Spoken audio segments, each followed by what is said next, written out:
How do you fix Cozy Mining is crashing on Steam? So first you want to go to your library, right click on the game and open up the properties. Now in the launch options you want to add -dx11 command and then go to installed files and click on verify the integrity of game files button, which is right under here. And once this process is completed, you can close this window and then close Steam. Next, what you need to do is open up your browser and navigate to this link, which is going to be in the description below.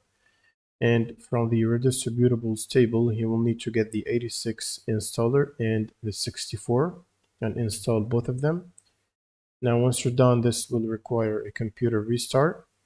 So right after the restart, all you need to do is check if you have the latest GPU driver updates.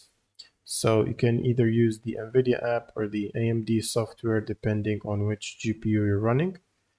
And from there you can go to the drivers and make sure to download and install the latest available driver update. And now you will need to run the game and test it. Right click on Steam and run as admin, and then launch the game from your library.